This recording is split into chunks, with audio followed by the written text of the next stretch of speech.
দর্শক, রাত পোহালেই দেশে ফিরবেন বিএনপির ভারপ্রাপ্ত চেয়ারম্যান তারেক রহমান। আর তারেক রহমানের এই আশাকে কেন্দ্র করে রাজধানীর ৩০০ ফিট সড়কে কিন্তু একটি মঞ্চ তৈরি করা হয়েছে, যে মঞ্চেই কিন্তু বক্তৃতা দিবেন তারেক রহমান। আর এই মঞ্চকে ঘিরে আমরা এখন কিন্তু বিএনপির নেতা কর্মীদের জনস্রোত দেখতে পাচ্ছি, উপচে পড়া ভিড় দেখতে পাচ্ছি। বলা যায় রাজধানীর এই ৩০০ ফিট সড়ক কিন্তু ৩০০ ফিট সড়ক কিন্তু জনসমুদ্রে পরিণত হয়েছে তারেক রহমান আসার একদিন আগেই, এবং আপনাদেরকে ডেইলি সানে সরাসরি দেখানোর চেষ্টা করছি। দর্শক, যেমনটা বলছিলাম যে এই মুহূর্তে কিন্তু জনসমুদ্রে পরিণত হয়েছে রাজধানীর ৩০০ ফিট সড়ক।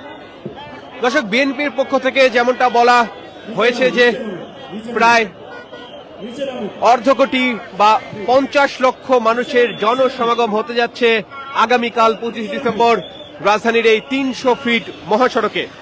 আর তারই বাস্তব প্রমাণ কিন্তু আমরা দেখতে পাচ্ছি তারেক রহমান আসার একদিন আগেই।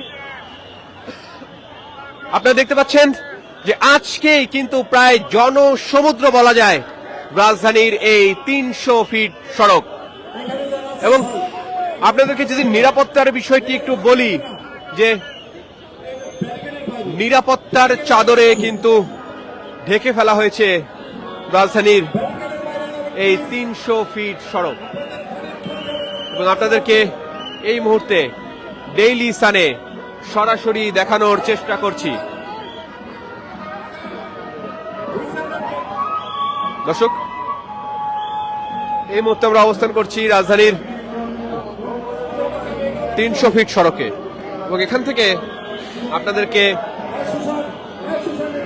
এখানকার বর্তমান পরিস্থিতি সরাসরি দেখানোর চেষ্টা করছি ডেইলি সান লাইভে।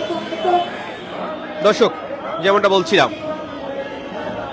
প্রায় দীর্ঘ ১৭ বছর পর দেশে ফিরছেন বিএনপির ভারপ্রাপ্ত চেয়ারম্যান তারেক রহমান। আর এই তারেক রহমানের আশাকে কেন্দ্র করে রাজধানীর ৩০০ ফিট সড়কে কিন্তু এক ধরনের উৎসবের আমেজ আমরা দেখতে পাচ্ছি।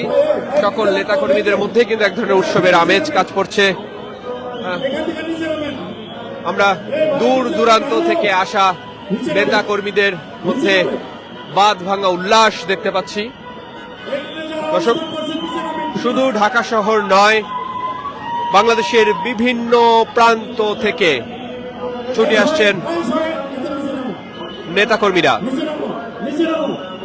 বিভিন্ন গাড়ি যোগে আমরা প্রবেশ করতে দেখেছি নেতাকর্মীদেরকে, এবং ঢাকা শহরের বিভিন্ন প্রান্ত থেকে খন্ড খন্ড মিছিল নিয়েও কিন্তু আমরা প্রবেশ করতে দেখেছি রাজধানীর এই ৩০০ ফিট সড়কে। এবং তারেক রহমানের আশাকে কেন্দ্র করে কিন্তু রাজধানীর এই ৩০০ ফিট সড়কে নিরাপত্তা জোরদার করা হয়েছে, এবং আপনাদেরকে ডেইলি সানে সরাসরি দেখানোর চেষ্টা করছিলাম।